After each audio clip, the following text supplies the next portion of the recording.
राजेंद्र, जनपद on the spot में आपका स्वागत है।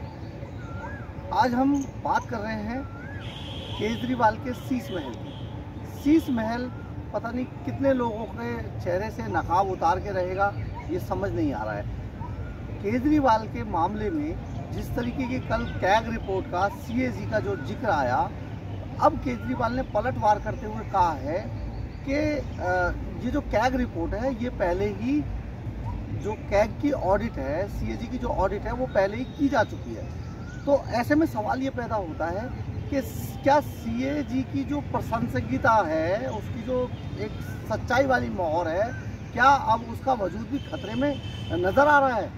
अगर CAG ने, आप इस बात को ज़रा ठीक से समझिए कि अगर CAG ने इसमें पहले ही जांच की थी, इसकी ऑडिट की थी, इसके शीश महल के बनने की पूरी ऑडिट की थी, तो ऑडिट में ये बात पकड़ में क्यों नहीं आई?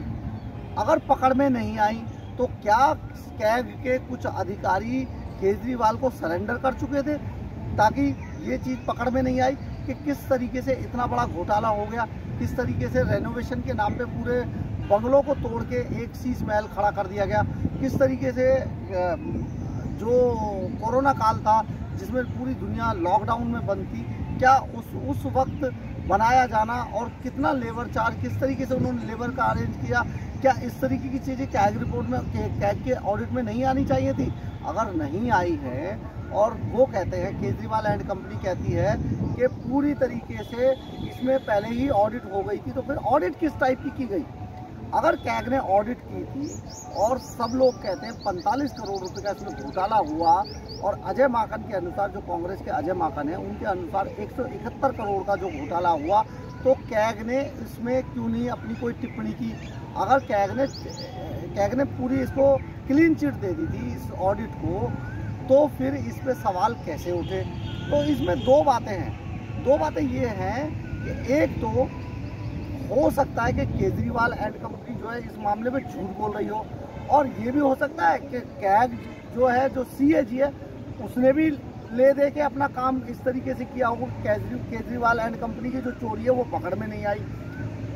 अब इसमें कौन सच्चा कौन झूठा, इसका फैसला तो बाद में ही होगा, लेकिन ये एक नई बहस का मुद्दा खड़ा हो गया है देश के अंदर। क्या कैग के अंदर, CAG के अंदर भी कुछ अधिकारी ऐसे थे जिन्होंने केजरीवाल के सामने सरेंडर कर दिया, और वो सरेंडर इस तरीके से था कि उन्होंने पूरे जो ऑडिट की इसकी शीश महल की, और इसमें शीश महल की ऑडिट नहीं हुई होगी, शीश महल के साथ साथ PWD की भी ऑडिट हुई होगी। तो जब दो बड़े डिपार्टमेंट की ऑडिट की गई, तो क्या उस ऑडिट के अंदर मिली भगत करके गलत चीज़ों को पास आउट कर दिया गया, छुपा दिया गया? तो ऐसा क्यों हुआ? ये सारी चीज़ें क्यों, किस तरीके से हुई, ये एक बड़ी बात है।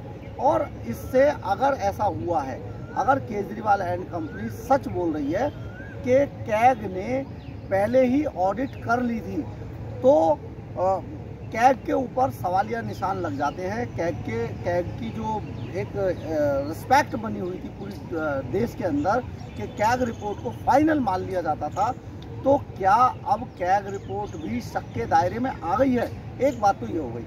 और अगर इस मामले पर केजरीवाल साहब झूठ बोल रहे हैं या उनके लोग इस बात की झूठ बोल रहे हैं कि कैग की जांच की गई, ऑडिट हो चुकी थी ऑलरेडी, तो अगर कैग की ये जांच अपनी तरीके से फाइनल थी और CAG ने ऑडिट कर लिया था केजरीवाल के शीश महल का, तो ये दोबारा स्पेशल ऑडिट पे बोलना चाहिए कैग को, और CAG को केजरीवाल एंड कंपनी के खिलाफ FIR दर्ज करानी चाहिए, ताकि इस बात का जनता को पता चल सके कि केजरीवाल ने किस तरीके के तथ्यों को CAG रिपोर्ट ऑडिट में छिपाया था, या फिर ये ऑडिट में इस तरीके के जो तथ्य थे, ये अनियमितताएं जो की गई थी, ये आखिर किन लोगों ने छिपाई थी, कितने लोग इसमें शामिल थे, आखिर मंत्री का जो PWD मिनिस्टर सत्येंद्र जैन थे, उनका इस पूरे मामले में क्या रोल था,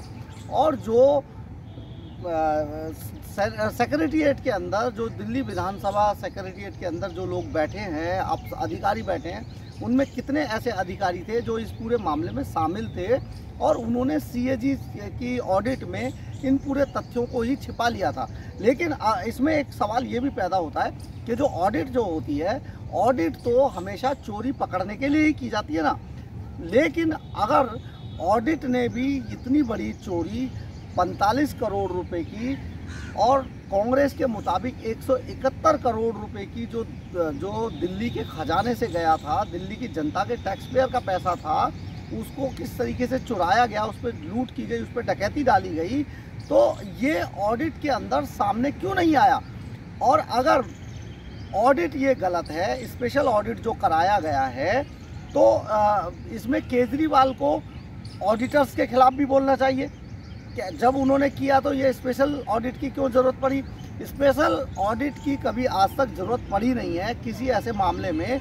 दिल्ली सरकार के किसी भी मामले के अंदर आज तक कोई ऑडिट नहीं कराया गया है किसी भी मामले में। जो शीला दीक्षित सरकार के टाइम पर जितनी भी चीज़ें, फ्लाईओवर्स के मामले थे, कई चीज़ों के जो बनने के जो मामले थे जिन पर शीला दीक्षित पर उंगलियां उठती रहीं, वो केवल इस बात से जुड़े हुए थे कि जिस वक्त किसी फ्लाईओवर का टेंडर हुआ उस वक्त स्टील और सीमेंट और जो मजदूरी कॉस्ट थी, लेबर कॉस्ट जो थी, वो बहुत कम थी और किसी फ्लाईओवर या किसी भी बिल्डिंग को बनने में जो टाइम लगा, 4 से 5 साल का जो वक्त लगा, उस दौरान 4 से 5 लाख साल के जो अंतराल था उसके अंदर सीमेंट के, स्टील के और लेबर कॉस्ट जो है वो बढ़ गई। तो इस वजह से वो सीएजी का जो ऑडिट में आता था तो उसको ये घोटाले में शो करते थे। जो केजरीवाल जैसे लोग इसीलिए हल्ला मचाते थे कि उस बात को ये घोटाला बताया करते थे। लेकिन एक्चुअल में वो होता यह था कि जब भी किसी मटेरियल की कॉस्ट बढ़ जाएगी, लेबर कॉस्ट बढ़ जाएगी, तो अपने आप ही किसी भी प्रोजेक्ट की कॉस्ट 4 से 5 साल के अंतराल में अपने आप ही बढ़ जाती है। लेकिन उसको ये घोटाले में तब्दील कर देते थे, उसको ये चिल्ला चिल्ला के कहते थे देखिए घोटाला हुआ है शीला दीक्षित गवर्नमेंट में।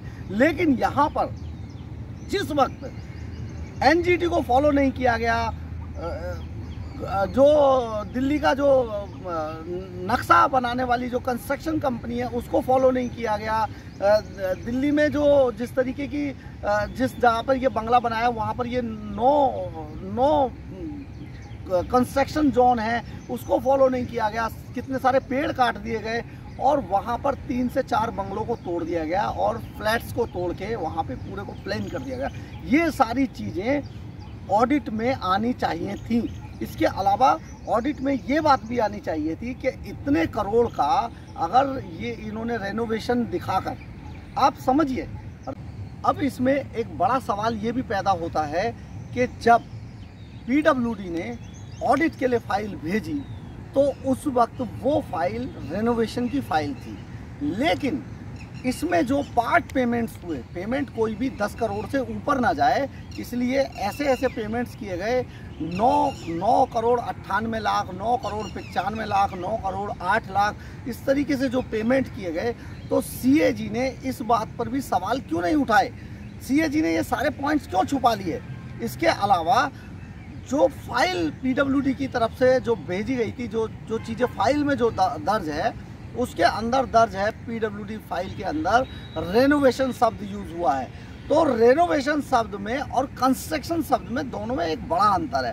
कंस्ट्रक्शन का मतलब ये हुआ कि पूरी बिल्डिंग जड़ से लेके शीर्ष तक खड़ी कर दी गई। लेकिन जो रेनोवेशन होता है, रेनोवेशन ये होता है कि उसकी टूट फूट को दोबारा तैयार किया गया, फर्श किया गया, कई चीज़ों को दोबारा से रिपेयर किया गया। रिपेयर तो जब किसी भी रिपेयर के अंदर, आप इस बात को ज़रा दिल्ली की जनता को और सुनने वालों को ये ज़रूर सोचना चाहिए कि कभी किसी भी आज तक के रिकॉर्ड में किसी भी रेनोवेशन पर 45 करोड़ 71 करोड़ जैसी कॉस्ट कभी नहीं आई है।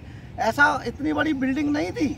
सरकारी बंगलों में आप सोचिए, लुटियन जोन्स में भी बहुत सारे बंगले हैं पुराने, उन पर भी 45 करोड़ रुपए का खर्च नहीं आता है।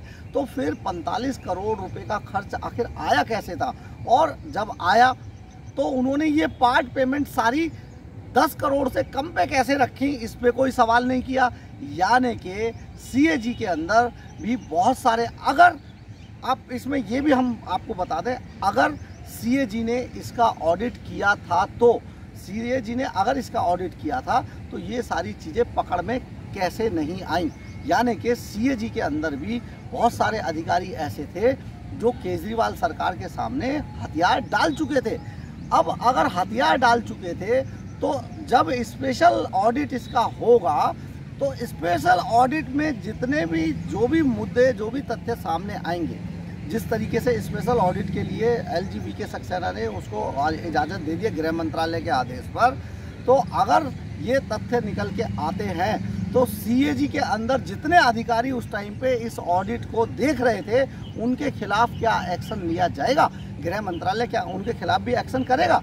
लेकिन उनके खिलाफ एक्शन होना ही चाहिए, क्योंकि उन्होंने, वो चोर के बाप हैं। आप समझिए, चोर नहीं है वो, चोर के भी बाप हैं। यानी कि सीएजी के लोगों ने इस पूरे मामले पर पर्दा डालने की कोशिश की थी, इसीलिए ये सारे तथ्य निकलकर सामने नहीं आए दुनिया के सामने। अगर आ गए होते तो उसी ऑडिट में केजरीवाल एंड कंपनी का खुलासा हो जाता, ये सब पकड़े जाते, लेकिन ऐसा हुआ नहीं।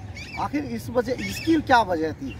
इसके अलावा अगर इसमें केजरीवाल सच्चे हैं और सीएजी झूठा है तो केजरीवाल को इस मामले पर FIR कराने के लिए जाना चाहिए। लेकिन अगर केजरीवाल झूठ बोल रहे हैं और सीएजी सच है तो सीएजी को इस मामले पर एक FIR जरूर करानी चाहिए। जो लोग सीएजी की पिछली ऑडिट पर सवाल उठा रहे हैं, लेकिन इसमें मामला जो भी हो, इसके बाद ऑडिट के बाद केजरीवाल के गले में कानून का फंदा पूरी तरीके से पुख्ता हो जाएगा और 45 करोड़ के घोटाले में केजरीवाल जेल जाने के लिए एकदम तैयार हैं। इसी वजह से केजरीवाल अध्यादेश का सहारा लेके पूरी दुनिया में हल्ला मचाते घूम रहे हैं, जबकि उसकी कोई ज़रूरत नहीं है। अध्यादेश का मतलब ये है कि केजरीवाल जो टेरिटरी नियम हैं उनको फॉलो नहीं करना चाहते। केजरीवाल दिल्ली के अंदर जो टेरिटरी नियम है, दिल्ली को स्टेट गवर्नमेंट के तरीके से चलाना चाहते हैं, वो राज्य सरकारों की तरह फुलफिल एकदम सीएम होना चाहते हैं। जबकि ये पिछले जब से देश आज़ाद हुआ है, भारत आज़ाद हुआ है, तब से ये टेरिटरी है और यहाँ पर टेरिटरी के तरीके से ही काम होता है और टेरिटरी के ही नियम कायदे कानून फॉलो किए जाते हैं। तो फिर केजरीवाल बार बार ये हल्ला क्यों मचाते हैं? कभी वो पुलिस मांगते हैं, कभी वो फुलफिल सीएम होने का दावा करते हैं। ऐसा आज तक किसी मुख्यमंत्री ने नहीं किया था, लेकिन अगर केजरीवाल करते हैं तो वो दिल्ली के लोगों को भ्रमा रहे हैं, भ्रामक स्थिति पैदा कर रहे हैं उनके सामने कि वो समझ ना पाए दिल्ली की जनता के वो जो चोरी कर रहे हैं वो किस तरीके की चोरी है और जनता का ध्यान उस तरफ ना जा पाए। अब समझिए कि PWD मिनिस्टर हवाला के आरोप में जेल के अंदर है, तिहाड़ के अंदर है और अभी वो पैरोल की वो लेके आड़ लेके थोड़ा सा कुछ दिन खुली हवा में सांस लेने की कोशिश कर रहे हैं। इसके बाद जो डिप्टी सीएम थे केजरीवाल के, मनीष सिसोदिया साहब शराब घोटाले में अंदर हैं, उनकी जमानत ही नहीं हो रही है। वो बार बार वो भी एक फिजिकल हेल्थ का अपनी वाइफ का नाम लेके झूठे सर्टिफिकेट देके बाहर निकलने की कोशिश कर रहे हैं। और अब तीसरे केजरीवाल भी अंदर जाने वाले हैं और इसकी आंच केवल केजरीवाल ही नहीं, क्योंकि उसमें मैडम सीएम का भी जिक्र है फाइल के अंदर। तो आखिर दिल्ली के अंदर मैडम सीएम कौन थी? और मैडम सीएम, अगर तथ्य सही पाए गए कि मैडम सीएम कौन थी और इसमें गवाह मिल गए कि सुनीता केजरीवाल को शीश महल के अंदर मैडम सीएम कहा जाता था और वो कई सारी मीटिंग्स भी अधिकारियों की, अफसरों की लेती थी मैडम सीएम के दर्जे के तौर पर, तो इसमें ये फंदा मैडम सीएम तक भी पहुंच सकता है। जय हिंद, जय भारत।